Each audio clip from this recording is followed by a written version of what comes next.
Okay, let's see. Let's get Frank in. We're back. Let's get Frank in here. Let me give him a number. Hold on. So amazing. Call in 720-310. Uh-oh. What's Event ended. Come on. We're back. Are we back? Yeah, it looks like you. It looks like me. Yeah, we're back. 7-2. It's getting crushed, though, again. Come on. Wow. Look at that. Kept the same chat. We're in. All right. Well, thank you guys for hanging in there with our Mercury Retrograde. Nice. Classic Adam Dunn show, styly Vinny Barbarino on the wheels of button flicking so fast on the buttons you don't know what's going on. Hey, you should see who's parked out front. I want to go check it out and get another lighter. My son says happy birthday to me, though, Andrew. Who's parked out front? What are you talking about? I'm gonna go. Somebody walked in and out. I told you I had the door locked. How could they do that? I heard it.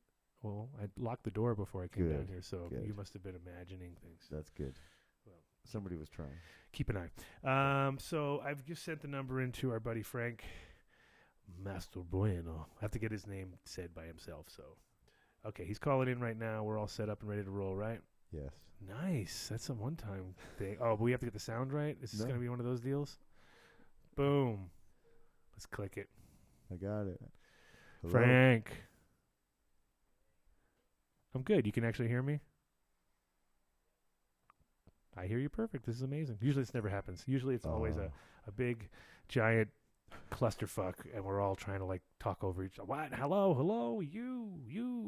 Are you there Hey, yet? say your name for us properly, because I'm sure I butchered it a little bit. Master. Okay. Yeah. Gotcha. I like the name. I like the name, though. It sounds with anything with the word master in it, because, you know, my moniker is Sage Master, you know, so it's like, I like the word master in the name. It means something must have been important back in the day, right? It must have been important somewhere.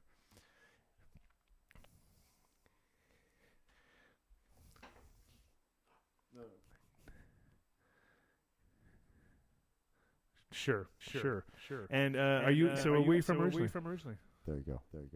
I actually grew up in Rhode Island. Okay, cool. I did too a little bit. Southern Rhode Island, little town by the beach. Yeah, well, I grew up in Southern Rhode Island myself, and sometimes by the beach also. I know a little bit where you're coming from. So give us a little background, because I think you're, from what we gathered when we talked a short time a little bit there earlier, you know, you're not coming at this like a guy like a lot of us are, where, you know, stoner dude growing forever, and then figured out that he had a product that maybe people liked, and okay, so I got somebody says they can't hear him. They got it. It's figured out. Okay, good. Got you. Tim's on point. See, Tim's watching for you. He's making sure we got you sounding good. But you came at this more from the academic side, huh? Yeah.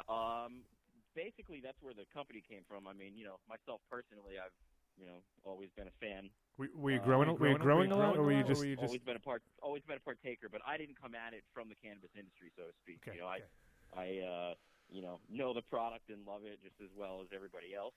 But it did start from an academic perspective. It was basically a year-long school project, and it was an MBA school project. Actually, we started off just centered around the concept that 30% of all food produced in the U.S. goes to waste. And, you know, from there, we started looking at the composting industry, you know, identified some of its problems, stumbled into composting using worms, and then also the fit of the product in the cannabis industry. So, you know, we've been going strong at it now since about September 15 in the real world. And even earlier than that, probably as early as like November 2014 in the academic setting. Right. We're just trying to get our sound levels right, because this always happens with Skype. Skype's one of those things where you set it in, and all of a sudden you have to rechange every single setting. So I guess apparently I sound like a robot, and they couldn't hear you at the beginning, but we're getting it. We're getting it. you're a little fuzzy from my end, but no big deal. I was listening to the live stream, and I was having some issues with that, but, I think we're pretty good right now. It's Mercury retrograde, you know that, right? So that's when you definitely do not want to do things like what we're doing right now. Which luckily we're not signing any checks between each other. That's the best part. There's no actual like contracts being written, because that's when you really fuck up. So try to stay out of that. So you stumbled across this in a sense, as far as like realizing that there was a sort of gap in the market. Is that kind of what led you that way? Yeah, basically, I mean, to be perfectly honest, it was really kind of a series of, sequenced events that, you find out one thing, and, it's science. You ask another question, and, you get an answer to that question, and then, another question, and then an insight. And, we just eventually evolved to the point where, hey, cannabis is becoming, it's becoming a green-lighted industry from a black market industry overnight. And you have people, as a result, who are interested in growing their own. And, I think very much in the past decade, we've seen real tendencies towards a preference for organically produced foods just that we eat. It's just people are more and more conscious of what they're putting into their bodies. And, as a result, again, another question, what's going into the food that you're eating? Sure. So, we also, the core of the idea really, it came from a social place. You basically, as opposed to a nonprofit organization, which depends upon donations to follow its mission, we are coming at the issue of food waste with a financially sustainable business model. So the amount of food waste out there is like really, truly astounding. It's incredible. Like, we could never even dream to take a big chunk out of it. But, I think people are also interested in more socially conscious products. People are asking, what kind of labor went into it, and you look at millennials. Millennials are valuing the sense of making a contribution more than anything in the workplace. So I think there's a lot of trends here that we kind of are rallying around, and, cannabis is definitely one of them too. And I personally believe, I was an environmental scientist for about 5 years before I went into this. I really, truly believe that some of the techniques being pioneered by organic cannabis growers will be used to grow your tomatoes in another 10 years. Really, just they're absolutely innovating, basically organic growing methods, and a lot of that centers around worm castings. And I find it really fascinating, to be perfectly honest. And so now my mic's not sounding like anything. Can you hear me? I can hear you. You're a little bit lower, but go ahead. Okay, I can hear myself. That's why I was wondering. So it's awesome that you can access all these food-based products, but do you strictly work with organic, like food scraps, or you kind of work with what you can get? Well, the food scraps that we take are pretty much, it is what we can get. Actually, so we don't have an organic certification. It's something that, is really something that you work towards. We're actually just in the process of making some pretty big moves to scale, even as we speak. So the food waste we take, we have basically juice bars, coffee shops, places like that, even actually a couple of bars, just prep scraps and things like that, and we're feeding those to the worms. We don't actually necessarily collect from places that are all organic, although it would obviously be a preference. But back to the organic certification, it seems as though if the worms, or even in just a traditional composting operation, so long as the product is free of chemicals itself, I think kind of the general school of thought is that you can be considering it organic, regardless of whether or not the input of the food waste was organic. So it's pretty interesting. And, you hear a lot of people talk about some of the worm casting companies out there that make their products, basically they feed them cardboard. It doesn't, I mean, as much as it's definitely not wide spectrum of nutritional profile for the worms, cardboard is actually an approved input in organic farming operations. Sure. It's basically the school of thought is that everything in there is relatively, relatively basically benign. So, well, one of the things I like with earthworm castings in general is the fact that you can adjust via what you're feeding them, and you can really create sort of specialized castings for specialized. I mean, I believe you can. I haven't really seen people do it yet, but I mean, if you pretty much know what your inputs are, and you're testing along the way, you definitely see different spikes, I'm assuming, on different, like maybe a more phosphorus based, even though they're nitrogen based things, there might be more phosphorus in it because of the inputs. Have you done any testing? Like, you guys have done some extensive testing, right? Yeah, so we're actually always about trying to ask a question and, find out an answer. We're actually a values-driven organization, and education is one of our values. And we actually don't even believe that the only marketing that we really feel we need to do is education. The more people that know about this product and, what goes into it and how it's better than a lot of the alternatives, that's all that we feel we need to do. So basically, there are a number of people doing different things in terms of the feed. Pretty much actually everybody you talk to does something different. What we are about, though, is definitely trying out those individual combinations and just looking to, the scientific method for results. So, yeah, we have sent some samples off to a lab. We're waiting on some lab results right now, and as we move forward, we really plan to do that much more even in the future. There's certain considerations that we need to follow in terms of, how we put it out there and how we publish those lab results. But basically, it's really interesting stuff. And absolutely, I mean, think about it. The saying goes, you are what you eat. Well, you also poop what you eat. And if you're a worm eating something, then, what you're eating and it helps when you're just dictating what you're pooping. And it helps when you're just a straight tube as a worm. And you didn't go out drinking last night. You didn't get really hammered. And, we wouldn't. That's where the thing about the inputs is really important. And what people always get confused, like we had the guy last week with bison compost, and it's like everyone's always expecting, like the first thing they do, they go up and start smelling it, expecting it to smell bad, and you're like, what are you really expecting to smell? I mean, that stuff should smell like nothing. I mean, it should really have almost no smell whatsoever.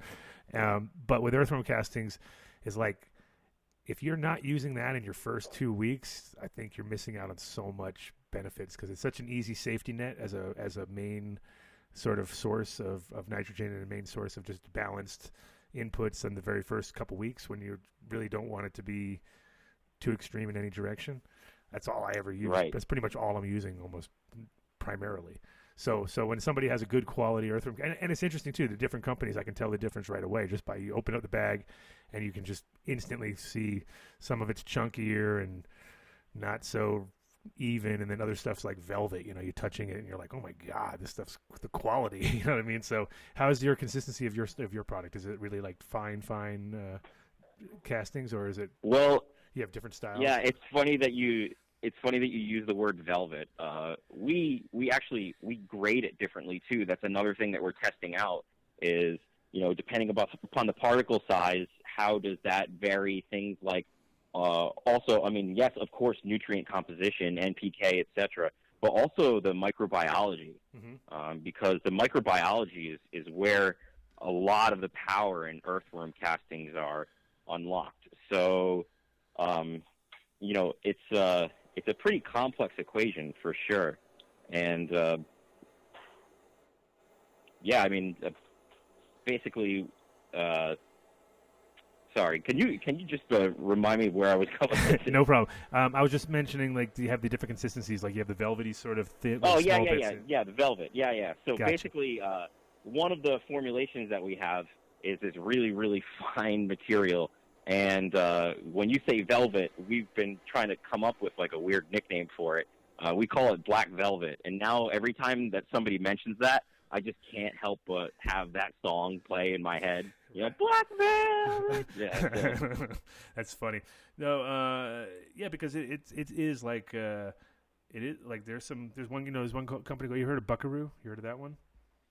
I haven't heard of Buckaroo. Okay, that's it is Sanctuary is the guys who make it. You know Sanctuary? Yes. Okay, so that Buckaroo is their product. That's their earthworm casting product. It's very, very good. Okay. It's a very high quality. Like, it's one of those ones where you get it and you open it up and you're like, okay, I can see why it's a little bit more expensive than that one, But like, there's like the difference at one shop. It's like the cheap stuff's $15, the more expensive stuff's $45. You know what I mean? And it's like, okay, someone really has to care about their plans to buy $45 earthworm castings at this point in time. But how's your price point? Like, giving a general idea. I mean, if somebody's so we can have to see where you're at. Yeah, so basically we have two package sizes. We're definitely up there right now for sure. We've been selling them in just basically a quart and also a 96-ounce package.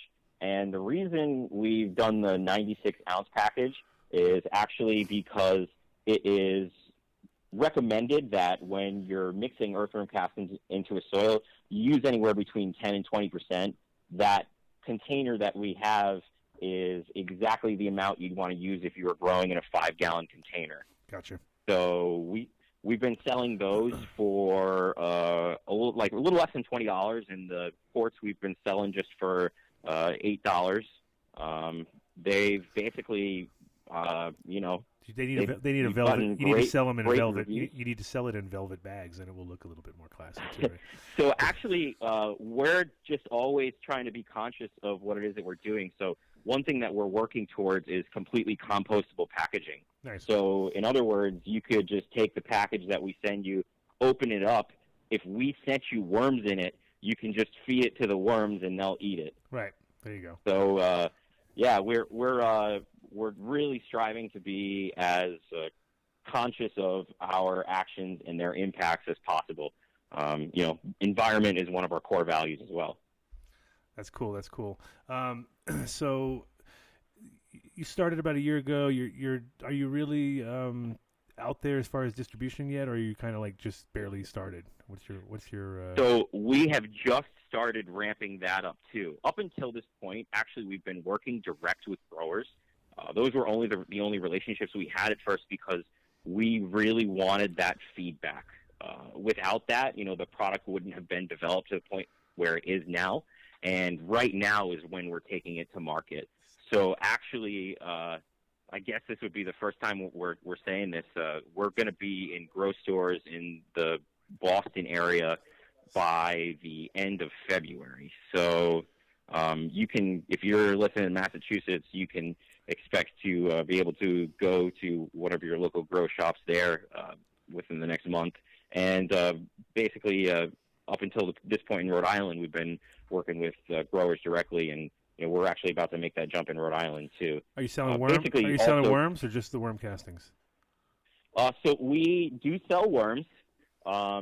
We have been basically growing ever since we started.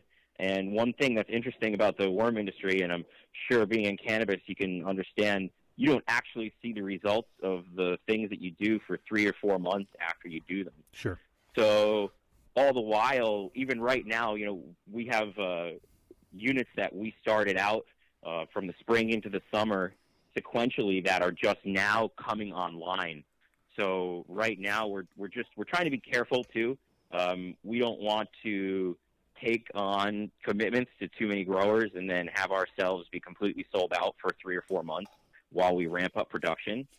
So, I was explaining to you earlier on the phone, we just got 50 pounds of worms in today. Like, that's going to be a regular thing. And, if you can imagine, we're still setting that up now 3 or 4 months from now. The amount of product that we'll be able to churn out is honestly going to be 10 times what it is today. So we're just we're always growing, and we really are trying to stay true to the people that helped us out when we first got our start and really helped us refine the product. And we're taking care of those guys, and basically, as we grow, the more and more of our units that come online, the more and more product that we're going to have to put in other places. But, Massachusetts just having flipped recreationally, we had to shift priorities a little bit, trying to get in there, because essentially on December 15th, what happened was overnight, everybody in Massachusetts could legally possess pot, but just there's nowhere to buy it. Yeah, I know. That was a classic fucking cart before the horse situation, which exactly, and was very, very everyone knew it. Same thing's happening in Vegas. Same thing's happening everywhere. Like right now, as of the 1st in Vegas, recreational, same thing, nowhere to buy it, because they haven't figured out how to create how we have two different areas, or recreational area and a medical area. They couldn't figure it out, and I'm like, come on, guys. So they just created like the biggest black market in Vegas. Like if I was in Vegas with 100 pounds, I would just be loving life right now. I'd break those things all down. I'd break those all down into ounces, and I'd go and slang hard. Get $10,000 a pound or something out of them, because that's basically what everyone's going to go there expecting, is to be able to buy an ounce, cruise around, and finally, and feel safe. Which is crazy that it takes us this long to get that way, but. So So for you, Rhode Island was also been one of those states, I'm sure, where it's obvious. It's just like the writing's on the wall for you as it keeps getting more and more clear that everybody's allowed to have X amount of plants.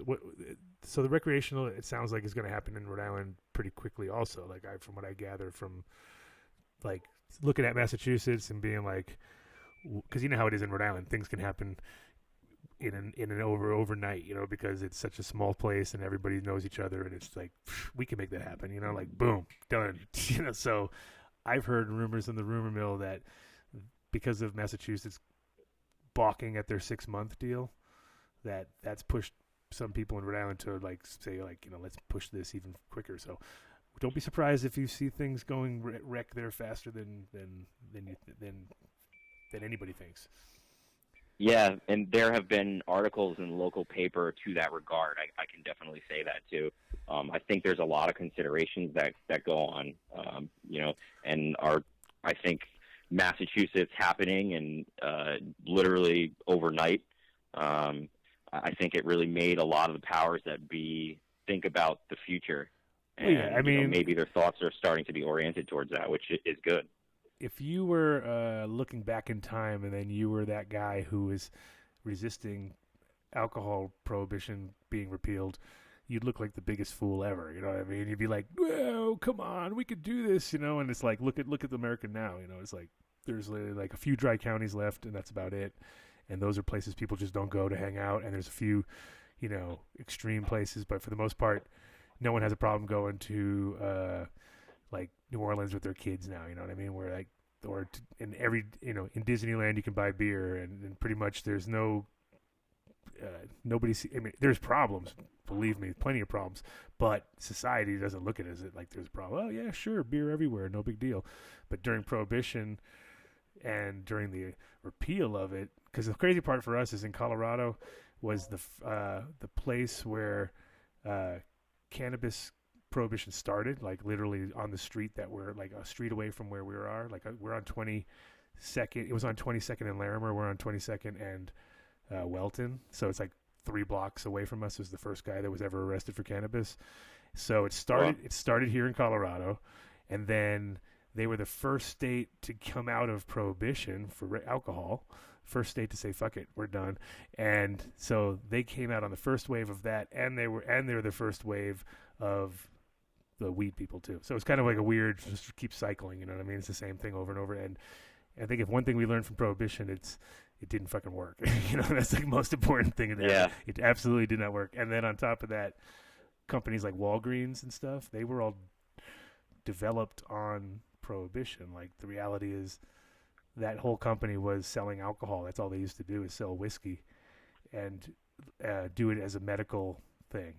So they were like the dispensary of the alcohol at the time, which is funny. So now look at Walgreens, they don't sell any liquor, but they got all the other poison, They figured out the new poison. They're like, hey, this liquor stuff, everybody can get that now. but this pharmaceuticals, So I feel it's definitely, it's a wave that's so obvious that if you are on the wrong side of it now, so I'm sure states like Rhode Island are going to be on the forefront because they already were when it came to medical, and that even blew my mind as a guy from Rhode Island. I came back like, really, Rhode Island? Like, it didn't make sense, Yeah. Yeah, and it's interesting too how the legislation really kind of structures how things are produced and how things are grown. You get a retail heavy environment. It's a lot less organics, a lot more hydroponics. But in the kind of decentralized structure, you see a lot more people growing their own stuff, and they're curious about what goes into it. And when they start asking those questions, it's like it really starts an interesting train of thought for sure. Well, my idea is that it's going to take a couple more years for everyone to figure out that the reason that cannabis that they haven't been buying when they finally get to smoke it is a little bit more expensive is because it's organic. And then they're going to understand, just like when they go to a grocery store, now everybody understands. They'll look at, people will definitely go for organic over non-organic, even not everybody, because some people just strictly conscious of price and they don't care. But there's plenty of people now who are switched over because they just realize, like, I'd rather invest that extra 20%, 40%, double the price just because, you know what I mean? And I think that's going to happen with cannabis too. Like, there's going to be, as long as people are actually growing it organically, and it's not just a word thrown on top. That's the other problem is it's pretty hard to grow 100% organic. You pretty much can go like 95% organic, and then there's always going to be some thing that pushes you maybe in the other direction just because of the fact that it wouldn't break down in a normal time frame, and people have one product out of their line that's iffy. You know what I mean? And so truly organic stuff that's from the been OMRI'd or been tested or has a certificate, that I don't know if it's going to be as easy with cannabis because you're going to be kind of fighting all different things at that point, but you guys never have to worry about that because what you're doing is so rudimentary that it's the organic base of everything, you know what I mean? And I think if you can eventually acquire all organic inputs, then you really would have maybe something you could finally put a stamp on it, I'm sure. But I would imagine that all earthworm castings would be considered pretty much organic, wouldn't they? Yeah, I mean, for the most part, I think it's really just a matter of, coughing up the cash to get whichever organization you choose to get the certification from. Right. Yeah, exactly. At that point, I mean, unless you're feeding them some crazy stuff, then yeah. And I mean, they also need to check out your facility and whatnot too, and just make sure that nothing that would disqualify the product is getting into it. Sure. But yeah, you talk about. So tell us the pitfalls. Investing in. Tell us the pitfalls a little bit of what you're trying to do as far as growing worms. Not so much using worms. We know that's super beneficial, but there must be some temperature swing or something goes wrong. What's the hard part of? Is there a downside, or is there a hard part to producing mass scale of worms and keeping them happy? There's got to be a unhappy worm crew and a happy worms, and how would you dictate that? Yeah, man. Honestly, probably one of the worst things you can do for worms is put them in a box and ship them across the country. And you do that. Yeah, you do that every day. I know all about that. Yeah. Well, I mean, put it this way: you'd be pretty pissed too if somebody put you in a box and sent you from Rhode Island to Colorado. Right. But no, yeah, I've had there are some pitfalls in terms of keeping the worms happy in our environment in New England. Basically, temperature is a huge thing. Slower temperatures slow down their metabolism. Higher temperatures, like we can get sometimes in the summer, it really is, detrimental to them. And it's something that you really got to manage and monitor. And, there's so many different ways of keeping worms. Everybody does it differently, and there are a few companies out there that put out some products to basically house the worms at various different scales and for various different intentions, and it's really crazy. It took us a while. A lot of what we were doing too in the first year was we experimented with all these different commercially available units. Some of them were like home design; they were built out of wood. There are so many different considerations that go into it, and I'm going to borrow this quote from somebody I once heard talking about growing. It really is, you find yourself constantly doing this dance between art and science. And you couldn't just do this with a specific scientific formula. It's really just something that you kind of have to do, get a sense for, and then you kind of get to a point where, when you're growing, you look at your plants and you just kind of know that they need something, and you're able to address it based upon, what your gut tells you from however much experience you have. It's kind of the same thing with worms. You're caring for living organisms, and they have their preferences and like even their quirks. Are you using strictly one species like the red wigglers, or you got something else? Or yeah, we use specifically Essenia fetida. It's the red wigglers. They're the smaller red worms. Right. They're it also, once again, geographically, depending on where you are in the country, a certain species of worms may be better than another. You'd probably be hard pressed to use red wigglers in South Florida. Gotcha. I think like a more tropical species, like even something like African night crawlers. Mm-hmm. That's what you want. But for us up in New England, African night crawlers, they need really high heat. Yeah. So there have been guys who have instances where like the heater in their worm bed goes and they just lose basically everything. Gotcha. Yeah. So I mean, how many other worm companies out there, like locally, are you kind of competing with? Is there a? So there is one other one in southern Rhode Island that's a pretty small operation. She's basically putting out some castings herself, but I think really a lot of her focus, especially earlier, was on the worms, just basically selling the worms. But we also, there's another one in Maine, but we haven't seen too much of them around. We have really tried a lot to get a good grasp on what the market for worm castings looks like, and that's something in traveling. Actually, I'm sure we were just out in Denver, myself and a coworker, just a couple weeks ago, and we checked out some things out there.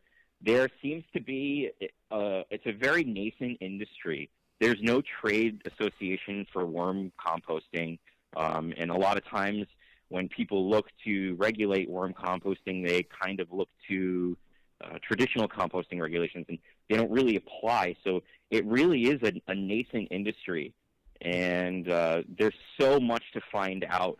And we, as far as we can tell, we're some of the only people that are really coming at this from the social angle of, hey, we're taking food waste and cycling it back into the agricultural cycle. Sure. As opposed to just carting it off to a landfill somewhere. We're trying to make a good product that people want to pay for that can sustain performing a social function.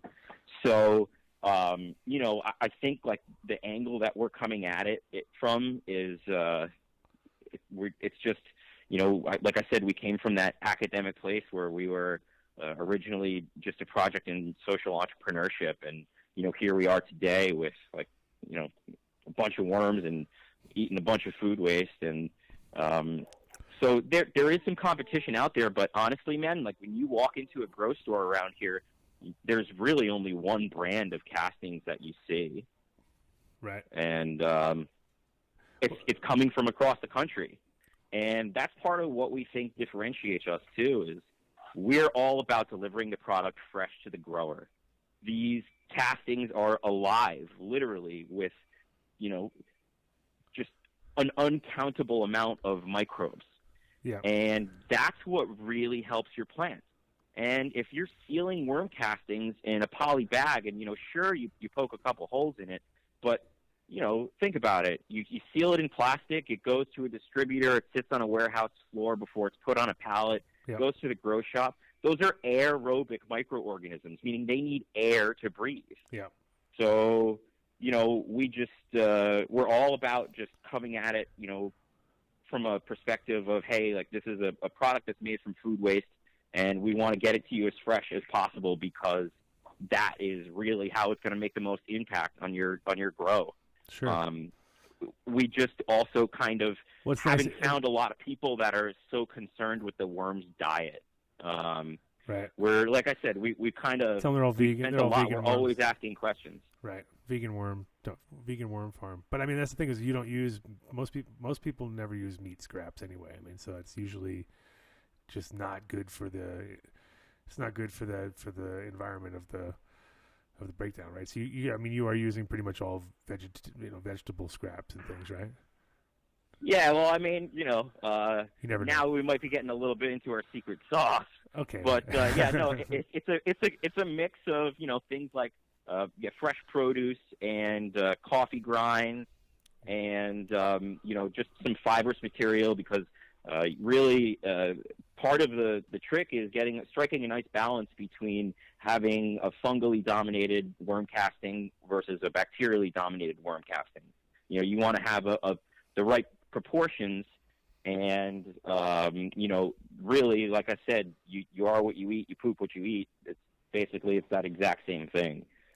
So we're just trying to always figure these things out too. And the mix of food that we give to our worms is something that we've developed over the course of honestly 2 years now. Okay. And it's in a constant state of evolution. But you are trying to each time give them almost like how we do with our grow formulas where it's okay, you're doing 3 parts of the grow down to 1 part with 1 part flour and 1 micro, and then later you drop the flour, but you're kind of keeping the same amount of inputs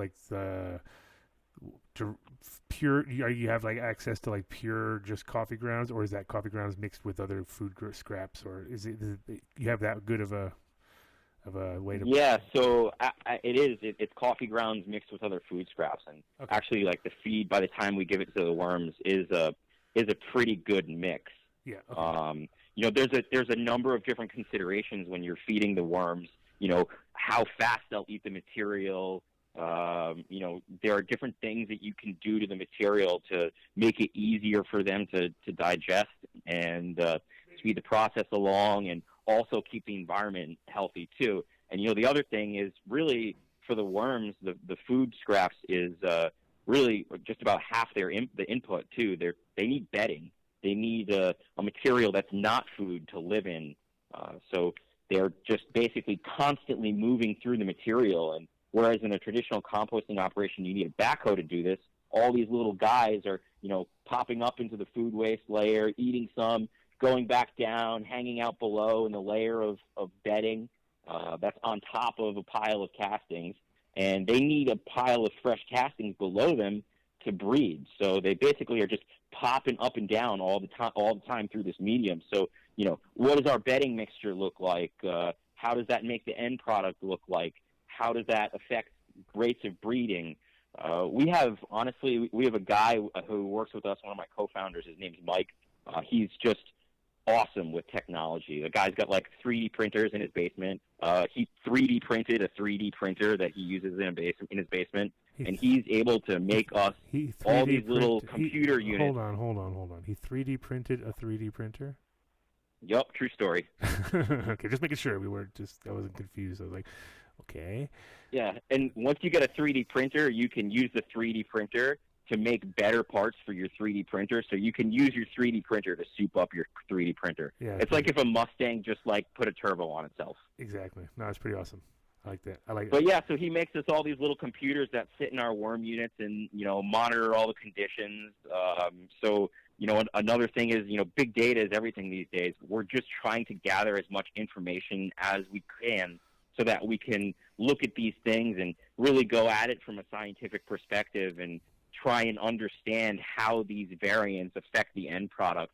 And, it doesn't stop there either, because, even some different growers might have different preferences for different types of products. So once we have these different products, it's like, hey, what do you think about this one versus this one? And what we did in our early days, like, we were just all about giving out samples. And we'd say, hey, man, like, take this. It's free of charge. Just tell us what you think about it. And to this day, we still, with a lot of our people in our basically that have had our back from the beginning, we'll always go up to them and say, like, hey, here's the castings that you like to buy from us, but we just wanted to throw this at you and see what you think of it. Like, let me know. How does it differ? So we're just, like I said, always asking those questions. We're constantly thirsting for more information, and it's something that we hope to inspire in other people too. Well, that's cool. That's actually going to lead into bringing in another guy in a minute. About another 5 minutes or so. I told him 45 minutes in I'd have him come rolling in, because the thing is with Ron Wallace, who we added into the conversation because of the fact that this guy understands soil science, so I feel like he could be your next best friend as far as helping you out, kind of solving some of these mysteries, just because he has been doing a lot of growing in the same environment over and over again, which is kind of what you have to do before you can really know what your baseline is, and that's the hardest part. Like, indoors, everybody's always like trying to compare apples and oranges and do this, and it's like one guy's getting 3 pounds of light, but it's like, yeah, but look at it, what I mean? It's like, I don't want to smoke any of those 3 pounds, then another guy's getting 1.5 pounds of light and it's perfect. So you have to kind of like take into consideration, what do you want to do, what I mean? So there's it's not just yield, it's not just but of course you could say, oh, it's all about terps, well, that's true too, but sometimes those terps aren't very stable, what I mean? They just disappear after you harvest. Like, it's like you harvest it and gone, that's gone. That terp that you loved so much is volatile at 85 degrees, what I mean? So it's like Ron's pretty good at bringing in a different perspective, maybe for you, just on the tried and true, and he has apparently, like, the reason that I also brought it up was because I had a text from my friend who's works with Ron, and he was all about the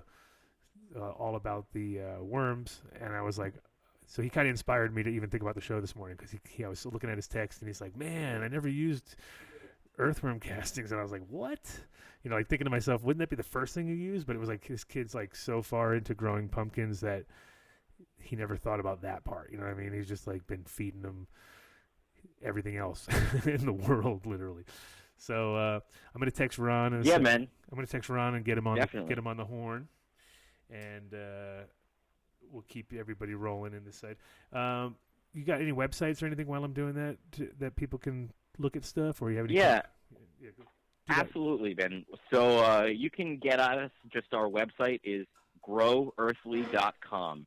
It's pretty basic right now. We're like I said, every day we're doing more and more things. We're trying to get a blog up and running to really just reach out to our customers, especially the newer ones to growing, to really get them some good information, help them make some good choices for themselves about what kind of products they want to use, and also help them to use worm castings in all of the awesome ways that the cannabis industry has really developed. So growearthly.com, you can keep a lookout for our blog that's coming. We'll do some videos and all that good stuff too. You can find us on Facebook, just search for Earthly, and we're also on Instagram at growearthly. Nice.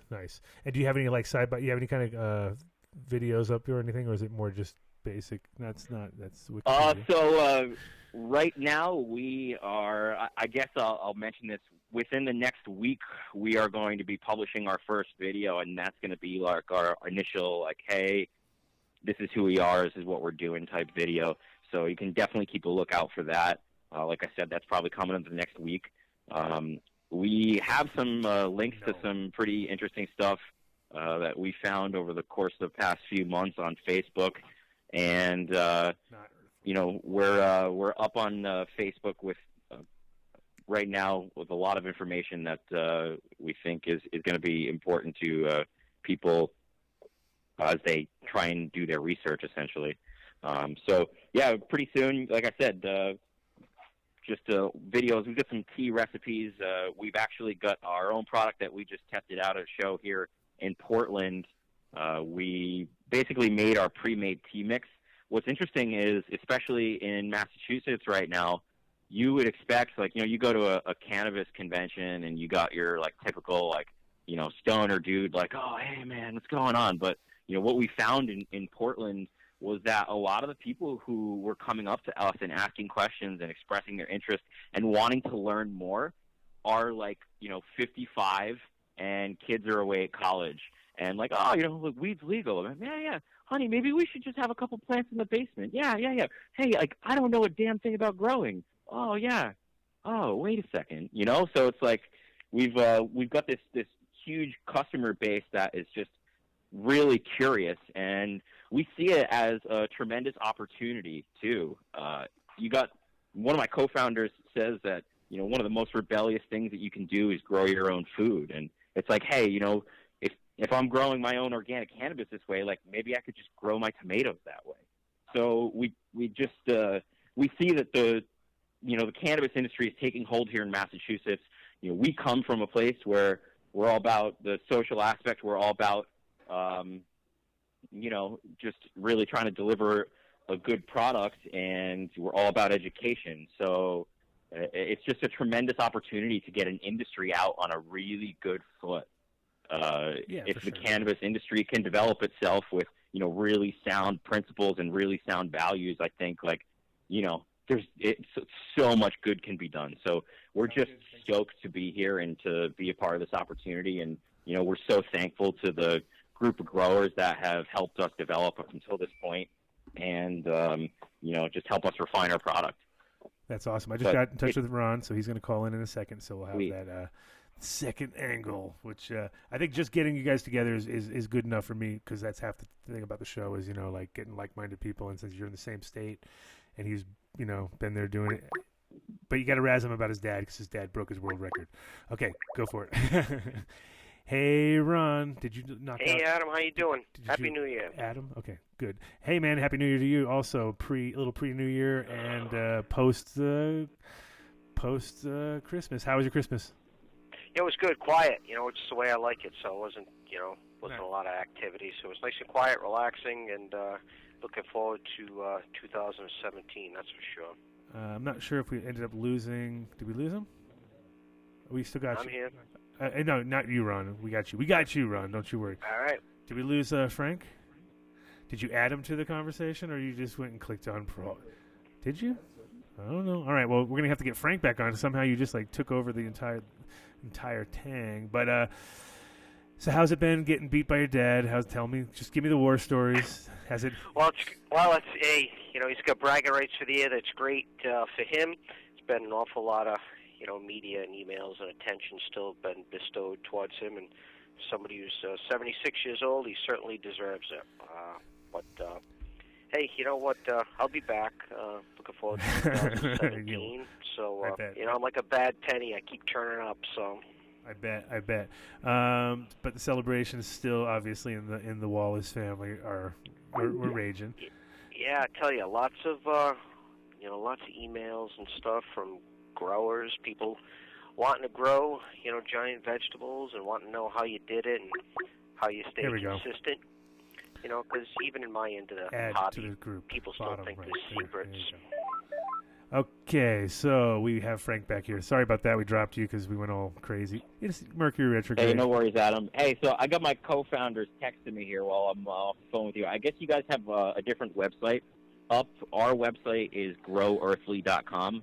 I think you found another company that has a similar matters. name. See, that's Vinny's specialty, is to mix up websites. So you've managed to. Well, good thing you caught that one. We'll pull the right one up. So anyway, I want to introduce you guys. Frank, this is Ron on the line here with us. Ron, Frank, both in Rhode Island. Frank. So you're within. Hey, Ron, how you doing? You're guaranteed. Good, Frank. You're guaranteed within like an hour of each other, half hour of each other. I guarantee it. But okay, so Frank's company Earthly is doing earthworm castings, and the reason that this all became kind of interesting was this morning I got a text from Cam about him using earthworm castings, and it almost sounded like he just did it for the first time. You know what I mean? Like it was the most amazing thing ever. And I was like, isn't it the first thing you would fucking use as a grower? Like, you know, like it seems all backwards because he's such a technical guy. You know what I mean? But are you guys? What are you using in Rhode Island yourself? This is to Ron, basically. Yeah. Well, I tell you, I have used earthworm castings in the past. Being that my hobby encompasses thousands of square foot, it's kind of cost prohibitive, but we do use earthworm castings when we're starting our seeds in our pea pots and things like that, because, you know, the benefits of earthworm castings, you could take many shows up discussing the benefits of them. Mm-hmm. I think in your industry, there's still a lot of people who don't know about them, which shocks me, because if you're growing in a 5-gallon pot, per se, which seems to be the average around here in Rhode Island, I would be using earthworm castings all the time. The combination of earthworm castings and mycorrhizal fungi has shown explosive, you know, abilities for plants' roots. For sure. And did you manage to get a chance to partake this year? Because I know we were talking last time you were on the show about finally getting a chance to dabble in our world. And yeah, I actually have. Good. You know, with some you know, friends of mine who have some legitimate grows here in Rhode Island, so I sponsored the product, and they mentored and trained me. And there's a ton of similarities between growing giant pumpkins and, you know, what we call extreme gardening and growing cannabis, because there's a big section of the growers who want to do better, who are very intelligent, who study, who want to think outside the box. They're the ones looking up. And got egos the size of like Volkswagen buses and stuff, right? Absolutely. And there's still a lot of people still ask me all the time, what's your secret? What are you doing? Well, you know what? Anybody who's successful in your industry and mine, I can guarantee you one thing: they're working real hard. Right. And hard work, you know, comes with that. It doesn't happen by accident. The study, the research, and things like that. But I found my way through, you know, mistakes and overwatering, being too aggressive, pushing the envelope too much. And, you know, your industry like mine, it doesn't happen overnight. It takes a while to become good at it. And sure. I would say my second time around that the so-called experts who have done real well in our state with legal grows have come by and have said, man, Ron, you picked up on it real quick. Yeah, well, we would expect nothing less, of course. You know? Yeah, so currently I'm impressing some folks, that's for sure, which is exciting. Nice. And but you'd be definitely down to try some of Frank's products, and maybe do you have a particular source that when you do work with earthworm castings, or you?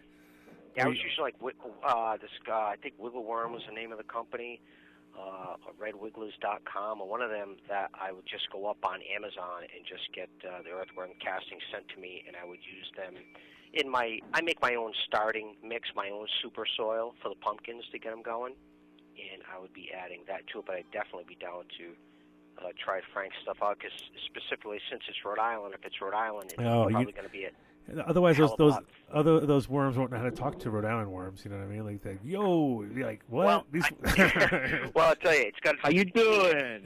Everything about biologicals to me should be as fresh as possible, whether it's local is possible is best. I mean, if you get something local that's already established and knows what the hell's going on, you skip that whole side of it all compared to like dropping it from, you know, something that came in from Thailand or something, and you're like, what the hell's going on in Colorado? You know what I mean? There's like a whole new world.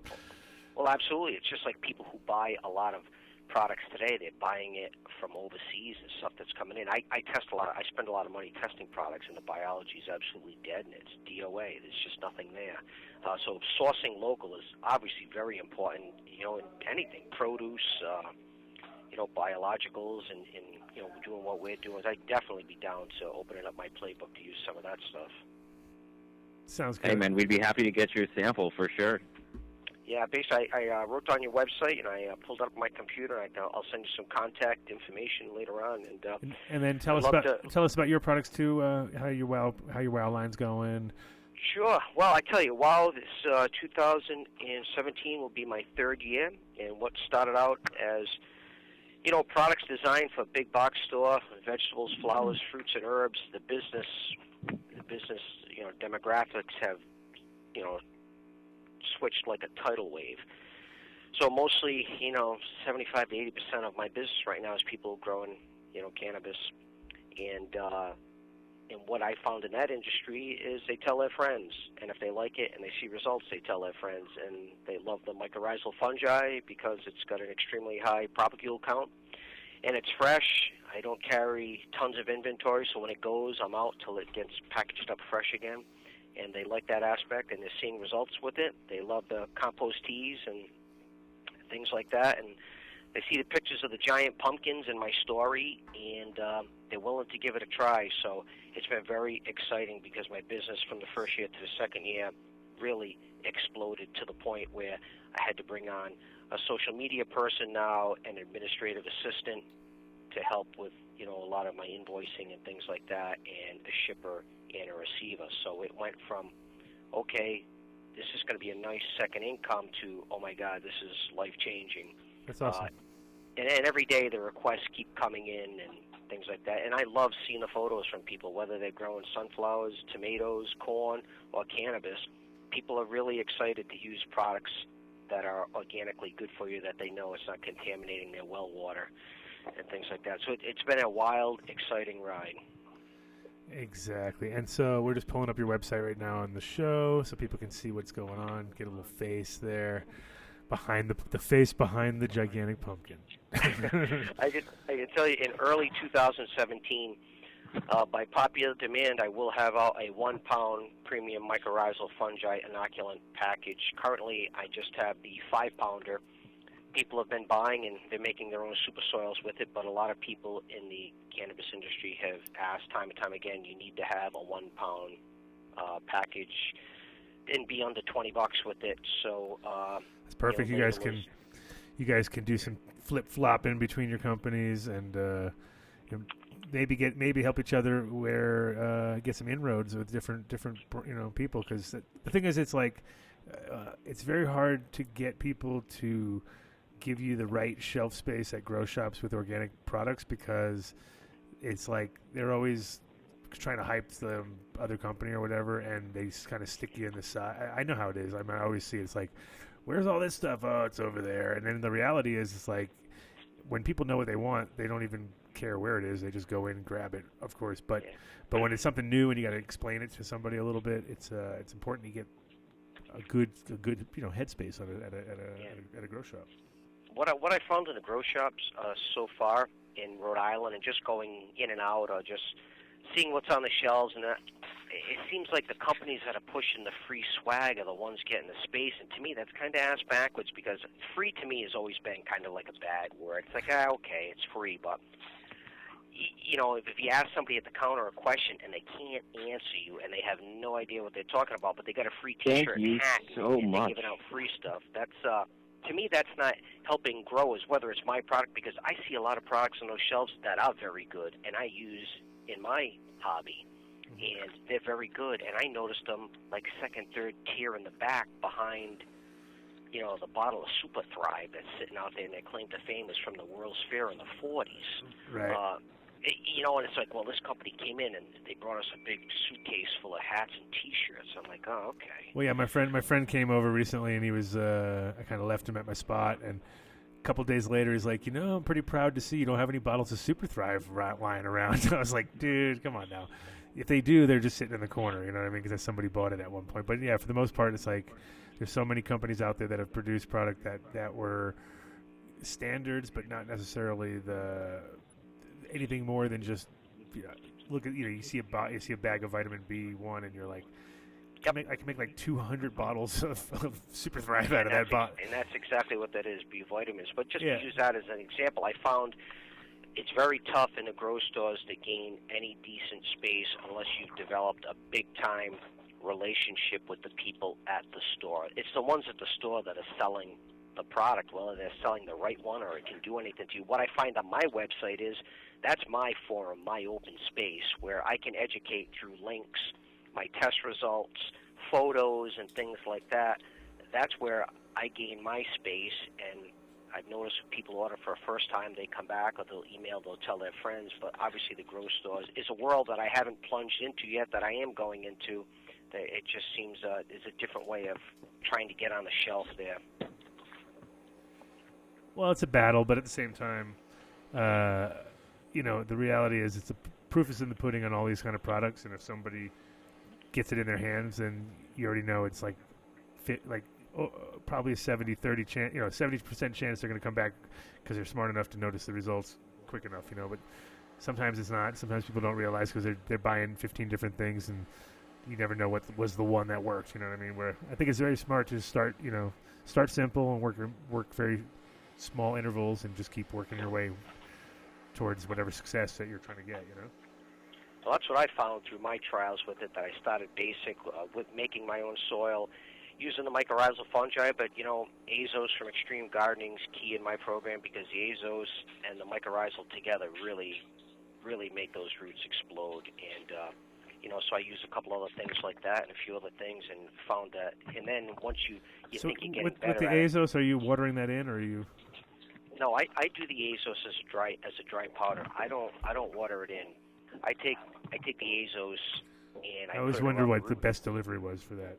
Yeah, I find the best deliveries right in the root zone, and I find sometimes with water solubles and stuff, if you're watering too much and you're punching it out of the root zone, or you're just not specific, like granules. When I'm putting mycorrhizal fungi down, when you're putting it down, you're putting it right where the root comes out, right where the roots are. It will get inoculated right then and there. Sometimes with liquids, if you're a little heavy and you need a root to colonize.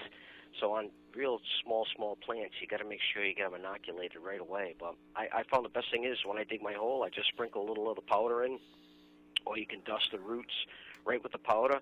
It won't distort them, it won't burn them, it won't do anything. And then you put your mycorrhizal fungi with it. If you do mycorrhizal fungi with azos, and then you do just mycorrhizae, and then you do a control without, the azos and the mycorrhizae together win hands down all the time.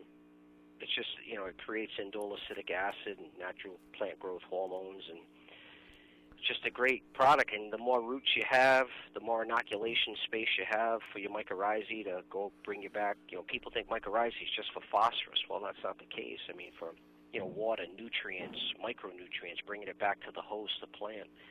Just an amazing network that goes on, so...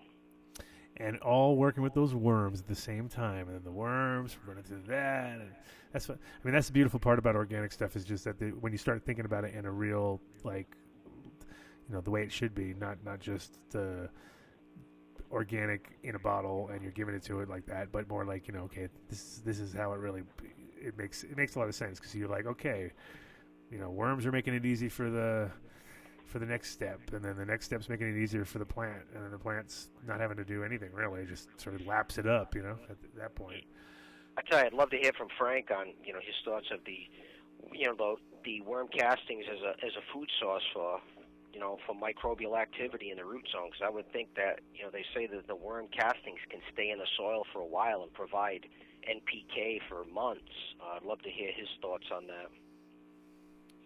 Yeah, well, I guess I would probably, if anybody's interested in this, I would reference the good old standard, Teaming with Microbes.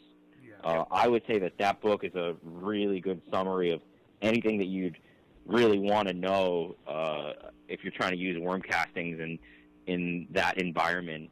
It would really give you a good breakdown of, kind of what happens.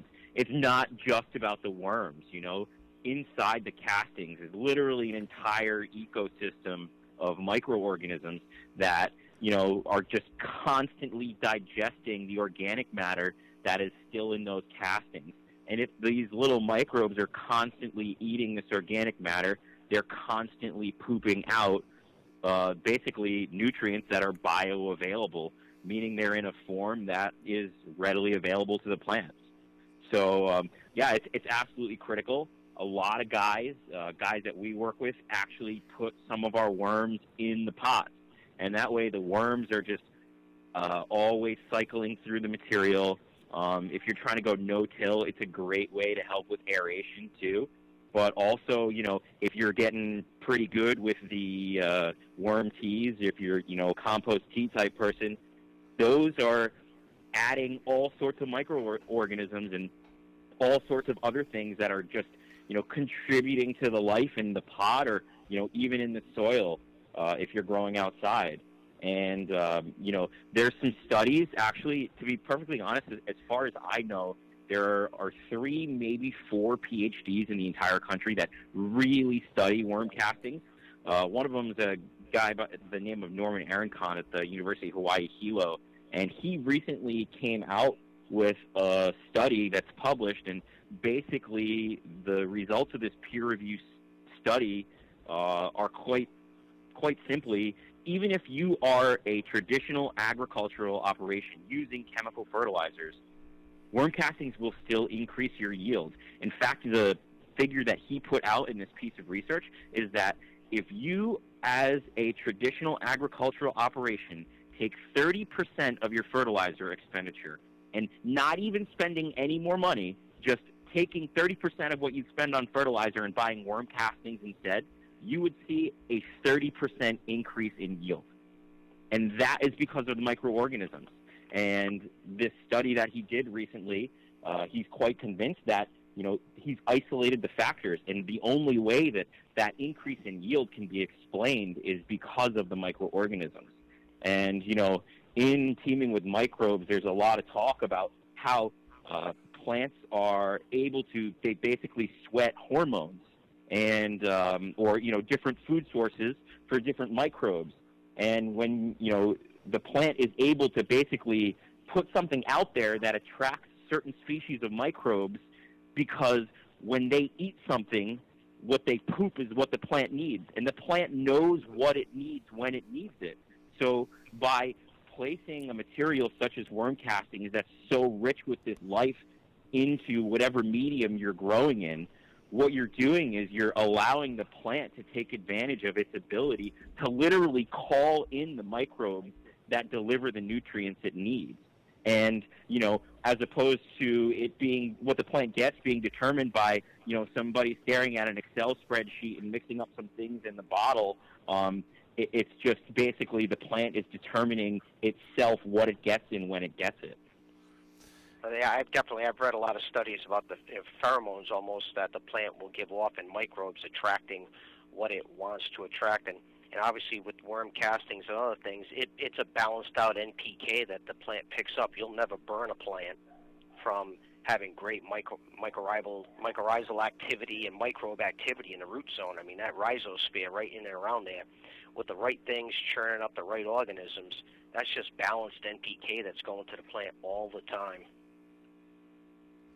Yeah, I mean, that's the thing is, it's nice when the plant, the thing is, like, human error is like the number one problem when it comes to growing cannabis, and it's like when you watch somebody fail because they mixed a bad batch of newts, and you're like, really, like that happens, you know what I mean? You forget that happens because you're so used to like working around plants that are being taken care of on their own, because realistically the whole point of organic growing is to be simple inputs and real balanced growth, and if you can do that, it all stays in check. But the minute it's out of check is when people sort of hit the wall and start oversteering the other way and hit the other wall and just kind of forget about it. And that happens really bad with, especially with hydro stuff. But it can happen really bad also with what's considered organic and bio, just because people just came out of the gate wrong. You know what I mean?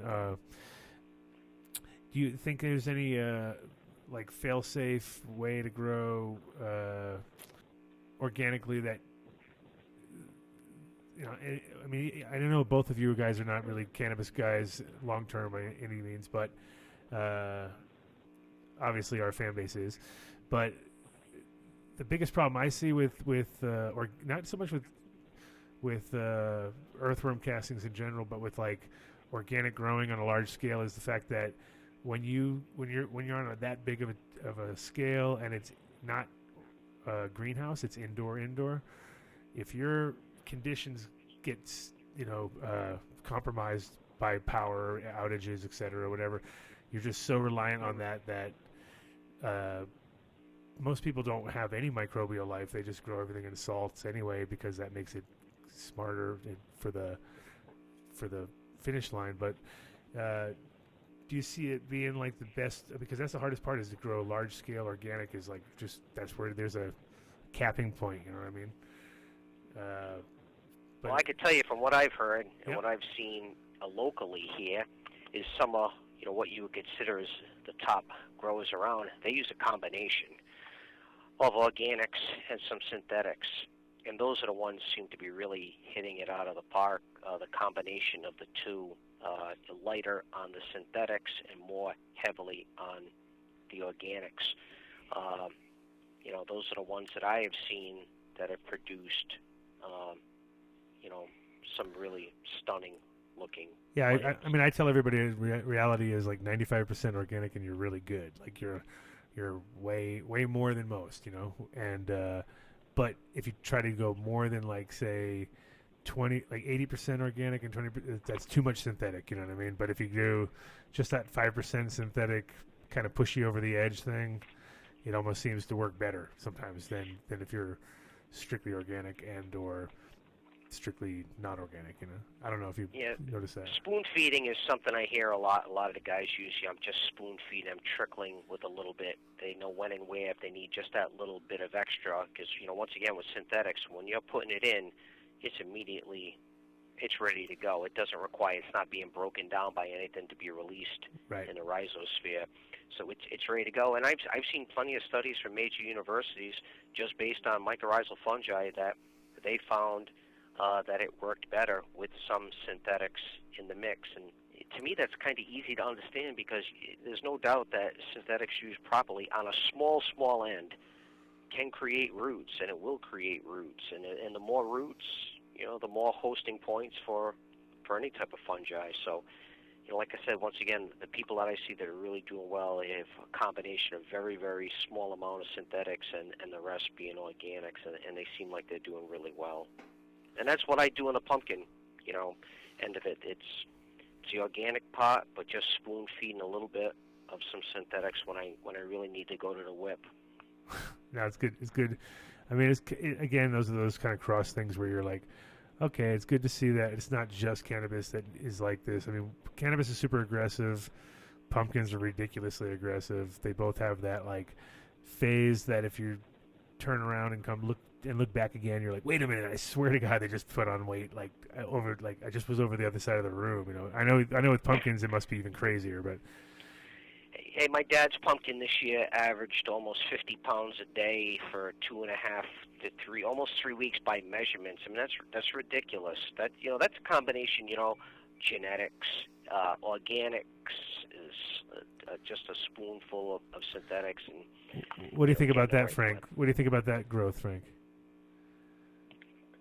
Using just worm castings or life in conjunction? Not even talking about earthworm. I'm just saying, what do you think about 50 pounds a day growth on any organism? Like there's a thing in front of you, it's great. It's gaining 50 pounds a day. Is that like? I think that's crazy, man. Isn't that like the most amazing sort of just mind fuck basically? Because you're just like, your plant, growing good cannabis, you might get 1 inch a day, or sometimes claims of 2 inches a day in growth, and you're like, okay, wow, it's possible, but there's no weight behind it, you know what I mean? And when you start talking 50 pounds a day, that's like the fucking whole plant would have been 50 pounds on a cannabis plant when it's wet, you know what I mean? On a humongous one, like the biggest one you've ever grown would be 50 pounds. And so I couldn't imagine seeing something come out of the earth that's as big as, these world record pumpkins get. Like, it's just like, Frank, you're a Rhode Island what are you guy. Growing, an elephant? Nah, just come to my farm. This 2017 during the summer, just send me an email. People come up to the farm all the time and they're like, can I come back in a week or so? And they come back and they're like, what the fuck just happened here? Right. He can come, but he can visit his worms. You got to do one where it's just literally like encased in worms, and like let's see what happens. Like the worms are gonna win, dude. You just you throw food at the worms, and then it's going into that pumpkin. Just start throwing food at them. If it was cost effective, I know they do. If it was cost effective, my plants grow. It's 1,000 square foot for each planting site now for one pumpkin. If it was cost effective, every pumpkin grower in the United States, if they had the ability to get at worm castings to make it cost effective, would be especially doing it. But it seems like to us at this point, the cost is just, that's why, like I said, the growers I know, they use it in their starting mix. When they transplant it outside into the greenhouse, they're always digging a hole, they're always putting worm castings in and stuff like that. But you guys need to collab, man. You need to collab and build the ultimate like worm bin / giant pumpkin growing machine. Just like rah, so they just throw one guy's throwing food at the worms, one guy's throwing water at the pumpkin, and things 5,000 pounds. We're working our way towards 3,000, but yeah, I tell you, 5,000. it's exciting. Frank, I'm going to reach out to you because I'd love to come down to your place and see the worm farm and talk some organics, and we can collaborate together. I think we could really help each other out and help the people in the industry who are relying on the products the most. Yeah, man, definitely. I would love to link up, and you're definitely welcome to come check out what we got going on. Take a look at our worms, and we'd be happy to get you a sample of the product real quick. I mean, we could probably get that to you sometime next week. So definitely reach out. That'd be awesome. And like I said, man, worms love to eat pumpkins. So I don't know what you do with that giant pumpkin when you're done with it, but I got a whole bunch of little guys that might be real interested in it. Yeah, well, I tell you, the giant pumpkins, they kind of go on celebrity tours and everything after the season, and then they end up getting the seeds. The seeds to us, Adam, you're a genetics guy, what the seeds are worth for the extent of the hobby. But then afterwards, the pumpkin kind of just unceremonially just kind of goes into the compost pile. But my pumpkins were in New York City this year, and the botanical gardens on the Kelly show and stuff like that. So it ended up down there. Took the seeds out, came back. But we'll definitely keep you in mind for some pumpkin compost in the future. Awesome. Cool. Sounds like we got some good combinations going on here. So I think we're going to wrap up you guys because I got a bunch of crap I got to give away still, end of the year stuff, and I know you guys got busy. So you got like 50 pounds of worms to sort today? How are you going to do that today, Frank?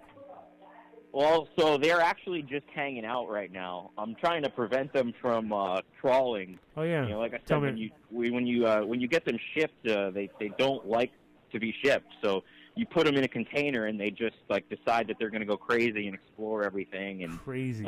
So I'm in this. I'm in our warehouse right now, actually talking to you as I'm looking over these units that we just set up, and I got floodlights blasting down into them because the worms hate light. So I'm just trying to keep them where I want them. You're like torturing. What they don't like. You're like Guantanamo Bay of the worms. Basically, you're like, all right, everybody, lights on.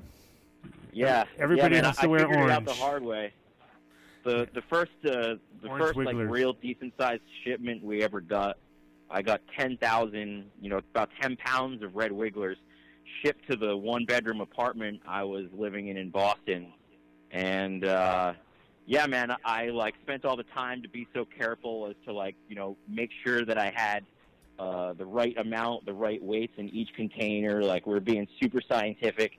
And, I was like, okay, I'm going to go out for some dinner. And then I came back from dinner to 10,000 worms crawling all over my apartment in Boston. So, yeah, they're pretty tough sometimes.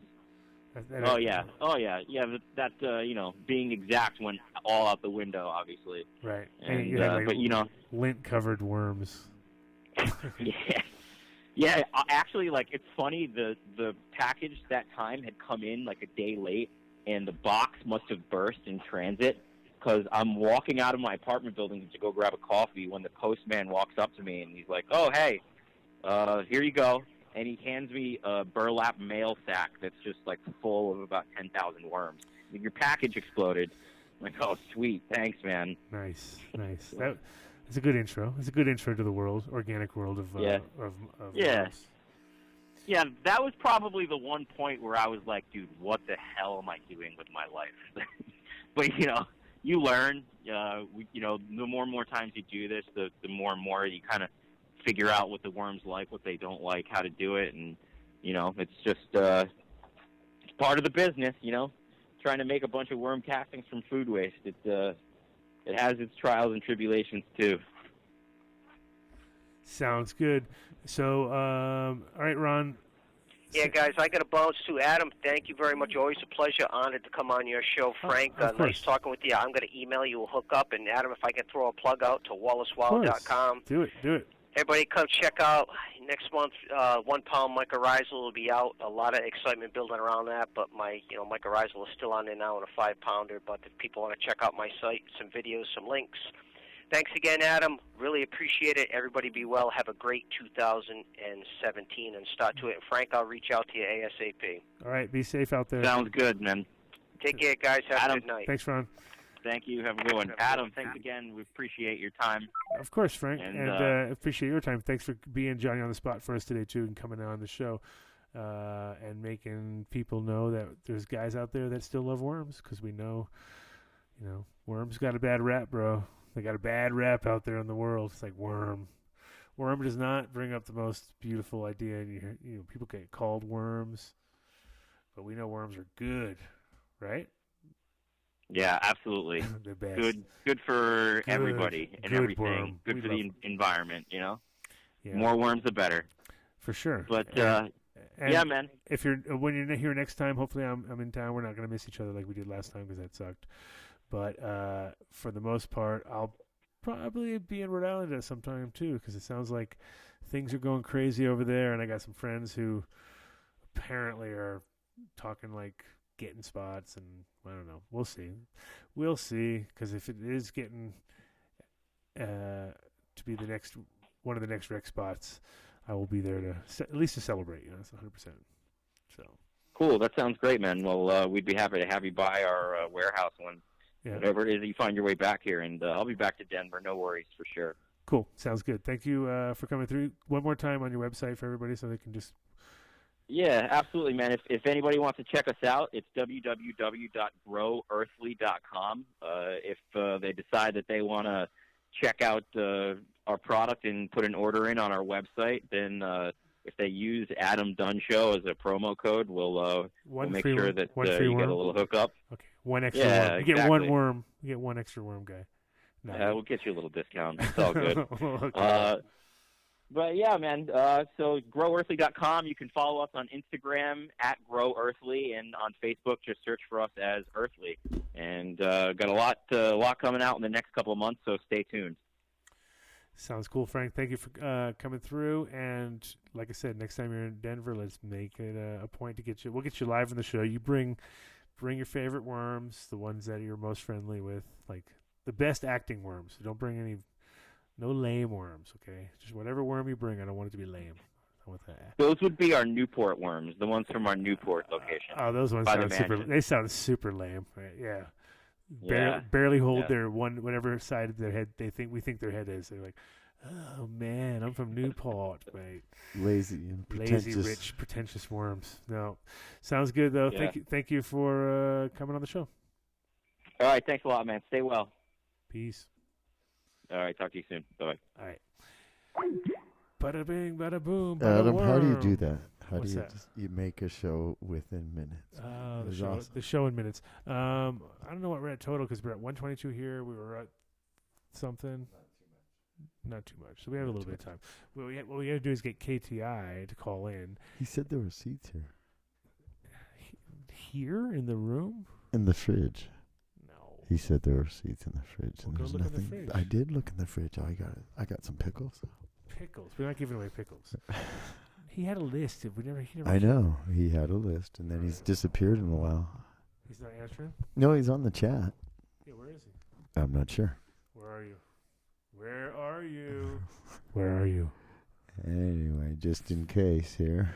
Well, we'll just do that. We'll run through our... Yeah, just in case. Quickly. This is the on shorter sale, version. Shorter version. Smart Pots. You know what time it is. Way to grow. January time 11th. to be popping seed. Through the 25th, so not quite yet. Right now it's the big-ass everything all over the shop sale. Next couple days, it's the forget about it. We're not open sale because it is New Year. But after that, 40% off all size Smart Pots. So go get yours. Get ready for this year. Remember, it's only 99 plants, everybody.